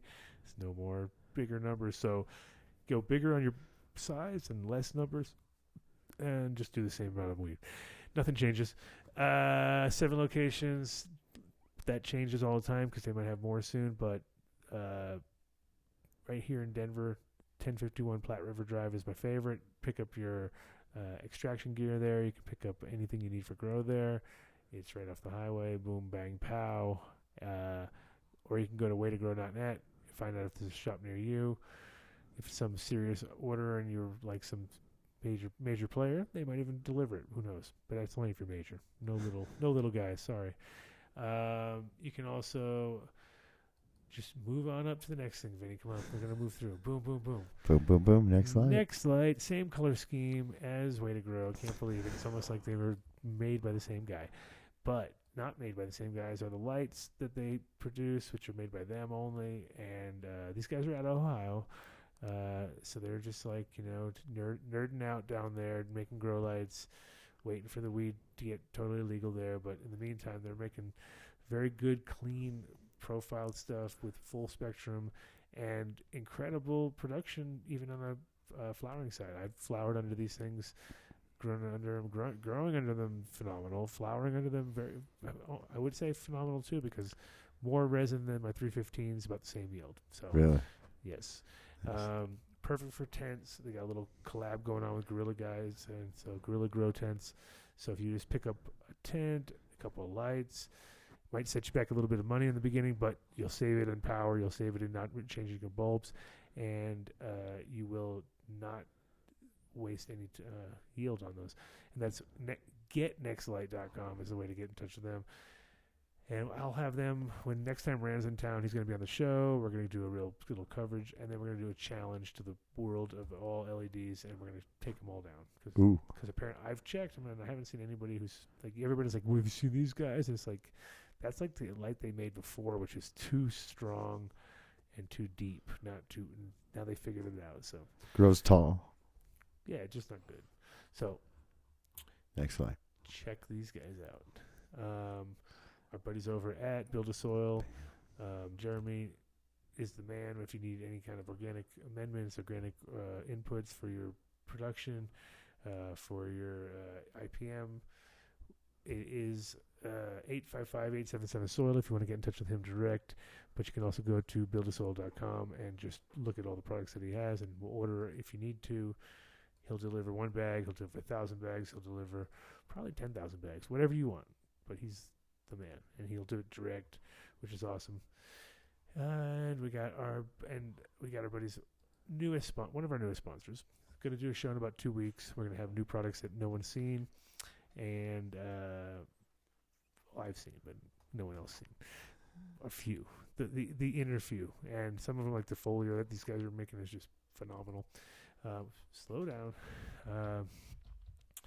Slow down, New Millennium. You're over here. Yeah, but I don't see that. Because I had to close them because everything was getting crushed. Well, newmillennium.com was it? No, it's newmillenniumnutrients.com. Wait. Can't remember. Oh, there it is. Newmillenniumnutrients.com. Yeah. Check out their program. It's also really cool because it's a spring, summer, winter, fall. Or spring, summer, fall, winter, sorry. Forgot which way the seasons went, actually. But that makes it actually work. Don't do what I do. Do what the program says. Listen, follow it. Works. It actually works. And our buddies over at Veg and Bloom, making the most consistent all-phase powder-based nutrient that I've seen on the market. Awesome for like humongous grows. Decent, humongous grows in my world are like ridiculous grows, and then you got like the small 100 lighter grows, which are also going to benefit from this. Especially anytime you got more than 3 or 4 people trying to do the same thing, you might want to simplify what you're doing. This base nutrient product does that. And Veg and Bloom also available all over America for the most part. And if not, get it in your local shop. They got 3 other products which are awesome. The Plus Life Push, which the Life is your mycorrhizal products, and the Push is your foliar. And then they also have different lines for different kinds of water, so make sure you get the right one. And or if you're doing some sort of hold on. Jumped around so much, Mr. There you go. Jump. Hey, sorry about that, man. The Shine is also the third product that I forgot to tell. That's why I was getting all This one here? Okay. Shine, which There we is their go. third. That is their flower phase. So Blue super Magic. simple, really effective, and cost effective, and on top of that, brings out the original flavor of the product or the plant, not so much the product, which is awesome. And we got our buddies over at Growstone. I'm on my last sip over here from Growstone. Sweet. Literally. Boom. Bam. Last sip. Done with a Growstone. No, we don't want to hear it. These guys make great product, real simple. One input, which is the world of glass. Break up some glass, shred it, roll it up, make it into molds, plop it out, boom, boom, boom, boom. Make your own rocks. Man making rocks is kind of weird. If you think It's Breaking Bad. We making rocks, but they help expand the plants, take up some root space, take up some area, give some great cation exchange, and on top of that, they have all sorts of different sizes. They have big chunky ones, little small perlite sized ones, really small ones to keep out gnats and other pests, and you can look at all these products at www.growstone.com and check out the little videos and all that stuff, and don't let Vinny show you anything. Jesus, Vinny. Hey, man, it's all the other icons from those guys. So who do we got? Incredibles? We got Incredibles. We got That was it. That was, and then yes. Don't do it though. Don't. It crushes it. Just don't. Well, don't do it. Okay, then That's- we I'll get to say give it it. up to I'll James say at it. Seeds Here Now. Yeah, I'll say it, but wait Okay. till I'm done there. Hold on. Incredibles. Aren't they in? Oh man. Seeds Here Now is in front of them, though, aren't they? No, because No. that crushes everything, doesn't it? does. But now that you've done them, I can double do them, which is even better. But not Incredibles, because that would not get you to the right place. But Incredibles. If I even spell it wrong, it'll get there. Watch. Incredible edible eggs. See, they're not There, seeing boom. it. Nothing. Edible arrangements. Oh, look at that. See, Oh. you got to be really careful in this industry on what you type your name in. See, don't do that. Yeah. There I you go. love, Yes, I love Incredibles.com. yes, I am 21 years old. Not really. No, I'm 16 going on 15. Oh, no, maybe you're 17 now because it's 2017. Cool. Makes sense. I'm the same age as my kid. That makes sense. That does make sense that I would be relating to my kid really well right now. It totally does. You were like, yeah. He was born in 2000. He's a millennium baby. Uh-huh. It's not tough to forget his birthday. All right. Right. But Incredibles, edibles, killer gummies, now finally small enough that you can eat them, put them in your mouth, because before they were way too big. Not that I would do it, because I don't eat those. I'm sorry, I can't do it. But what I would eat is those cannabis-infused milk chocolate with Pop Rocks. Not called You can't say Rocks. Pop Rocks. I know. Just like you can't say Popping stuff and edible thingies. Pop some Lambo. But what they do have is also fireberries, which are my favorite. And they have also the pumpkin one, I'm sure, still sitting around somewhere. And they've got a zillion awards we don't need to see. No. And they've got all sorts of other stuff. And they have the CBD bar, Where can which you is find that was pretty awesome. And also they have killer extracts. So if you want to get some extracts and you can get theirs in your local shop, I would get them. And we got also one more final shout out to Seeds Here Now. We cannot Seeds Here put Now. you up on the website because apparently your shit McAfee crushes it. crashes all of our entire, according to Vinny, crushes our entire Wants to thing. reopen all Wants this. to reboot. The show stops. Can't do it. But Wants to we can do resolve is talk issues. about you guys being the awesomest guys ever. Support the show 24/7. Definitely. Like Somebody commandos. Like have commandos. your webmaster. Hello. You need a new webmaster. Well, webmaster must be good. Webmaster. Well, whatever it is, we got to fix it. And you guys got to send us the Link to a new. super You got awesome. Facebook? I don't know, dude. Instagram. I don't know, bro. We'll find them. I'm not grown up, but all you have to do is go to seedsherenow.com and you can find out exactly what you want, and hopefully it doesn't crash your site because it will crash our site. Don't do it. I'm not. I'm just going to see what else they got. You're doing it. You're doing it. I'm not going to their site. Oh my God. See, it's a review from their actual thing. You know? What do they got? Facebook? There we go. Seeds Are Now Facebook. Don't just get off of that. Come on.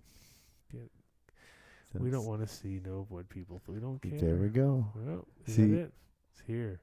Bam, now. Seeds Here Now. Here.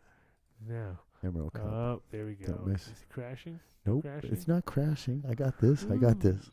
Technological. Hey, what happened to KTI? I don't know. He didn't write back on that one. There are no seeds in the fridge. I don't know if we can take a caller. That was fun last time. What do you mean?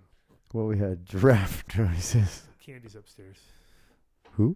Candy. At the door. Oh, okay. All right. You're going to go to 2-hour mark, or what are you going to do? Yeah. Okay, cool. I'll be back.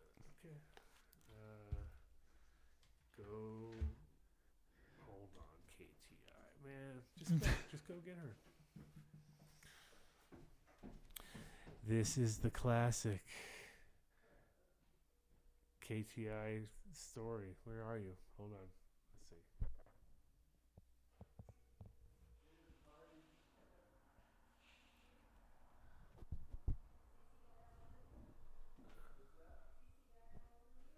Nothing? Come on, KTI. KTI. Come on, KTI. Your call has been forwarded What? to an automated KTI. This guy's holding out on those beans, so I can't give away what I don't know what I have, so that doesn't help. KTI. KTI. Where you at? Seeds Here Now. Oh, who are you calling? KTI. Oh, that sounds good. I can hear it. Of course you can. I can't because I don't hear nothing in my headphones. So What? Hold on now. Not from my mic. No. I hear from here. I don't hear it. I can hear it.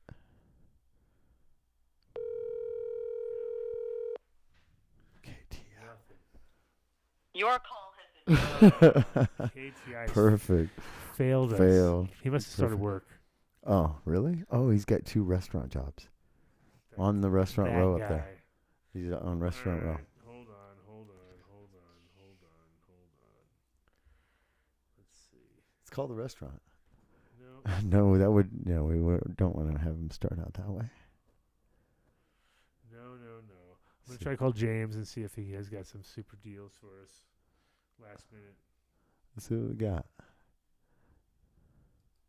Right now it says to send a text. Here's what's on their Facebook thing. Don't miss another drop. Sign up for our VIP text alerts. Send a text to 530-506-5236 and you'll receive alerts for drops, restocks, deals, coupon codes, and VIP text alert member-only giveaways. Shop now. Hold on, we'll see. Uh-oh. Oh, Jesus Christ. Don't do it. Okay. Yo, we're on the air. What's going on? Please don't crash. Oh, what's up, Dunn? How are you? I don't know. I just tried to call KTI to give a giveaway with the last seeds that he had, but he wouldn't answer his phone, so I was like, I better call the master himself, see what's going on. Well, of course, I'm just learning some wonderfulness that Obsolete happened to drop off the other day. Do you guys want to give away a pack of Obsolete gear there?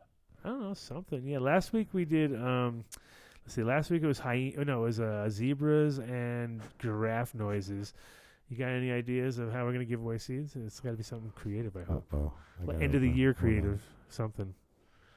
Best Trump imitation or something, some bad, or some best Roseanne Barr imitation live. What happened? You I didn't. You did that to me? No, how can I do that to you, man? Yes, you did something. I'm telling you, Mercury retrograde. You did something. How do you?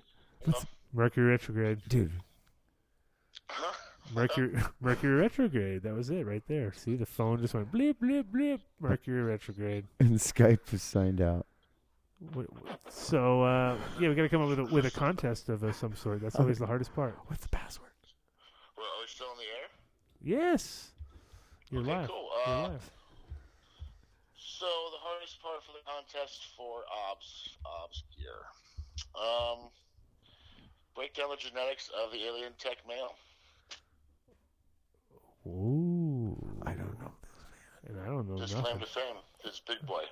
Okay. The thing that makes everything so special. Why is that one thing that he has so special? And everything it touches makes it different. Ooh. But yeah, break down the alien tech male. Whoa. Are you texting? Are you gonna text me the answer? How am I gonna do this? Yeah, definitely. I'll have him get it directly from him, and then I'll just forward it and text it to you for sure. But and for that, we'll give either a pack of alien tarantula, which is tarantula crossed with alien tech male. Tarantula being Kyle Kaufman's super. Kyle Kaufman. Kyle. Super. I don't know. Oh man. Kyle Kaufman strawberry cough. Oh, there you go. That's all he has. That's why I just have to put it all together. Should have just said, wait, Kyle. Did you say Kyle Kaufman's? It's Kyle Cushman's. I just woke up. I haven't smoked a bowl yet. Oh, but, man. And then we'll do one of those, and then the alien sour apple. Okay, so how are we doing this what if somebody calls in right now? We're signed out. You're going to just have them email me their address. There you go. The correct winner, and we'll take care of it from my side. We do all the shipping. Okay, so are you going to text me an answer right now? Because what's going to happen in the next 10 minutes if somebody calls in and I say, I don't know. Yeah, I'll, All right. They So got an answer once in the again, chat. do the question. The question is to break down the genetics of the true alien tech male that obsolete. It's got to be the obsolete first genetics answer in the group chat. uses in all of his breeding projects, or in the majority of his breeding projects. Okay, so first answer in the chat. Yeah. And if they get so excited they want to call in, it's 720. It's down. over. Oh, Skype's over. It's Never down. mind. You can't do Skype because Skype will destroy us. You know what's going on now? Hey, KTI, Here's a question right now, because apparently your site is crashing our system. What the fuck's going on here, James?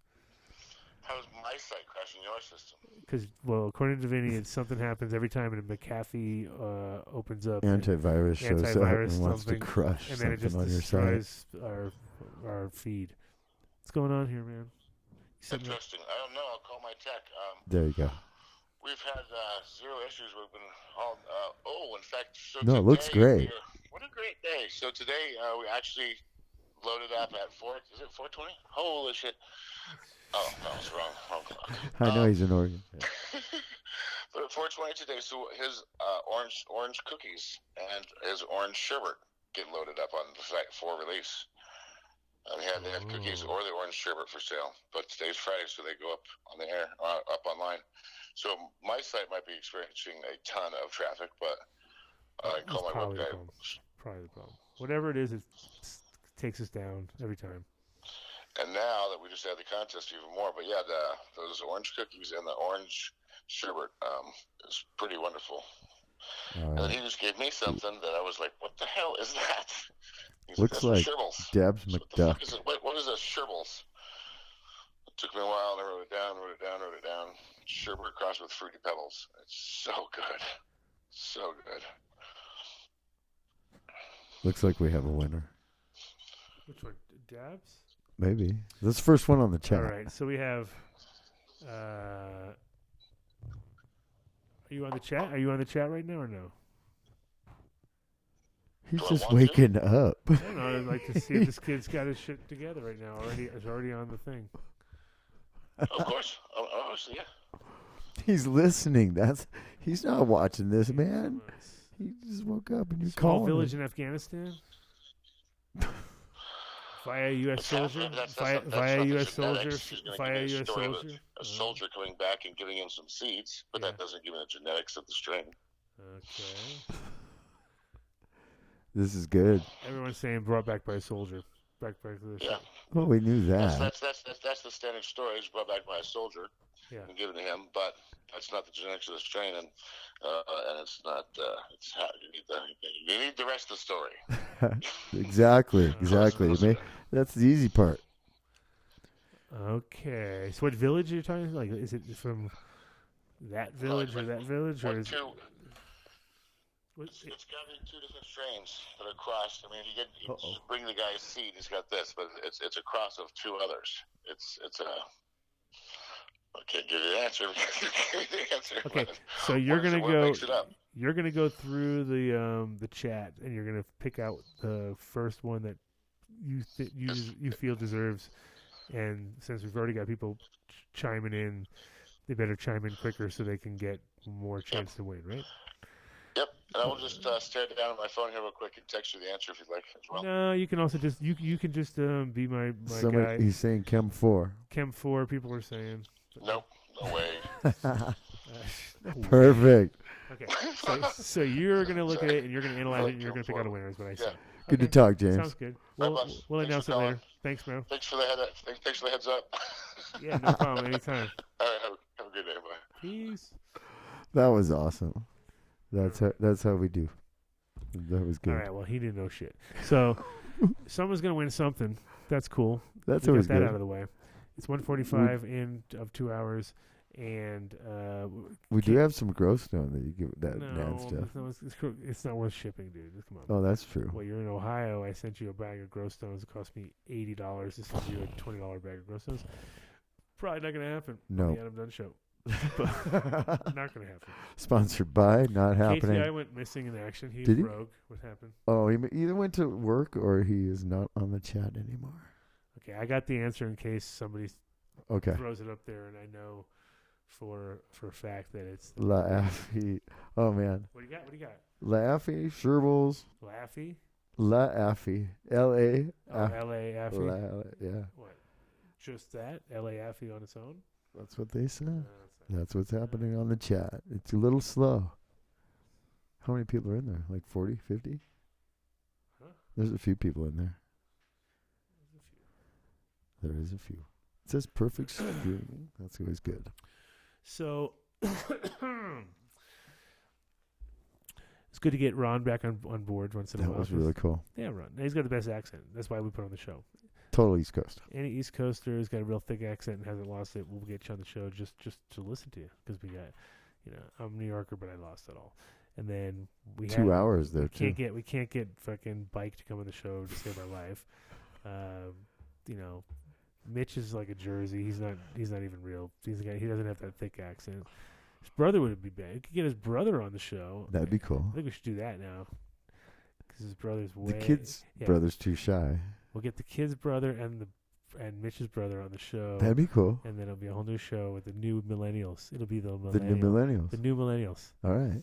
The new millennials. Maybe Andrew could come in and do sign language. And then New Millennium will have to sponsor that show outright, just as its own as show. The millennials. And then the new millennials who don't know nothing about growing weed will come on the show, and me and Mitch will we'll all watch them and just laugh. School. That'll be good.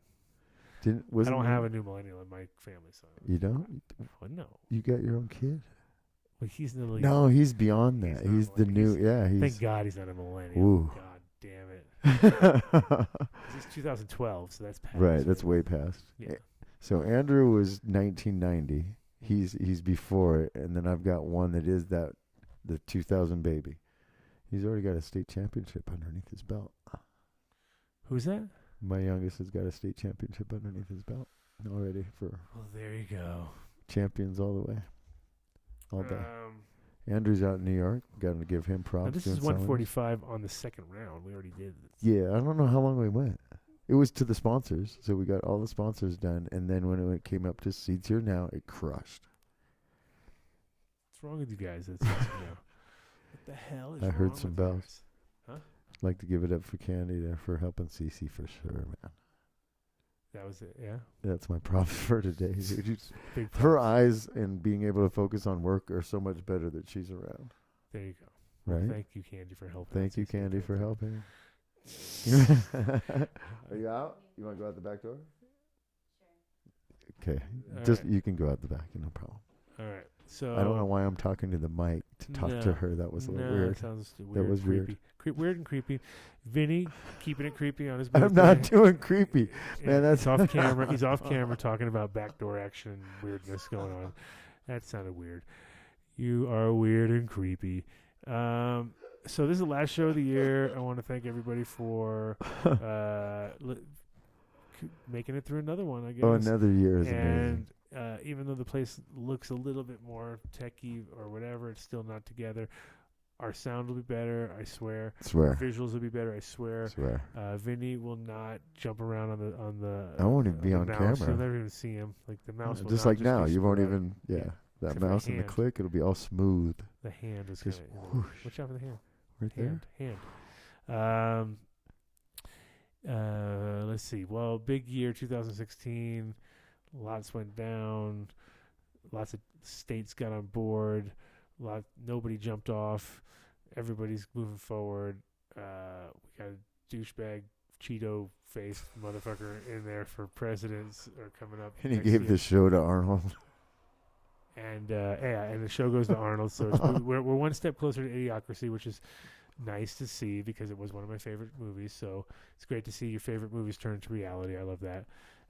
Next is like Independence Day was a really good one when they blew up the White House. True that. With aliens. Like that could be cool. I didn't like the movie, but Denver special still takes effects over. Red Dawn. Unbelievable. It's like so if you want to go on just a special effects tip, well, let's do that next year instead of what we're going for right now. We got Big T in the house. Final. He's rolling in. Who? Big T. Really? Yes.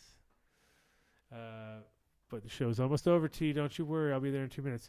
And a big shout out to Cece, my beautiful wife out there picking up little Nick at the daycare center, and at the where he's killing it. He won. He got first place in the art thing. That was awesome. Priceless.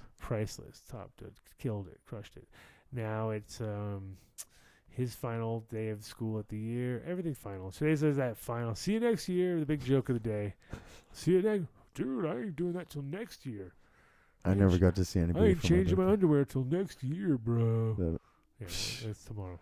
So, whatever. Any joke, make it up as you can. We don't want to see That's that. my life, actually. Are you going to do this one? Are you going to try to do the outro? I'm going to try to do this one. Going to try to do the outro? Yeah, on the outro. Is that good? Yeah, cool. Sure. Outros are good. Cool. Shout out to the kid and Mitch and Dark Horse and all the crew over there. Shout out to Tanner, of course, who is up snowboarding today, so he was loving it. I'll see him. Shout out to my mom down at the farm. Shout out to the boys. Shout out to Andy for helping out. Shout out to everybody else making this stuff work. Shout out to Joel and Ashley and Noah and getting the studio done soon. Noah, or not Noah. Joel. Noah, I'd like to see Noah do. Noah could have popped this. Noah bitch out. pop that bitch off. He could have done it. Could have popped it off. At least he would have known where he tore down the bathroom. There, he would have remembered that part. Hey, but shout out to everybody else who is making the world a fucking better place by growing more weed, and that's all I need. It's a big fam. Just keep growing weed. It is a big family. Just grow weed. Grow Get weed. it over with. Please. Come on now. Props while down. you can. Grow it while you can. Props out to the Laughlin family and everybody out there. Craig Lee on the East Coast for sure. Making stuff happen out there. All right. You ready? See you guys. See if we okay. see if this He's happens. going to try to give you an outro. Oh, yeah. Here we go. Uh-oh. Is this a visual and a... Oh, yeah. We'll give it some visual. No visual. Okay, no visual. I'm asking if it's visual. No, it could be, but this is a heart beating like Mother Earth. Oh, this is us leaving for 2000. Oh. Uh-oh. See you guys, man. Peace. Hold on. Vinny's going to make it work, but he can't. I'm going to do it. So nobody can hear it? No, I got it. Because you know what? The musicians who made all that great music that's Right there. Peace, guys. Let Vinny take Much you love. out. This is your last chance.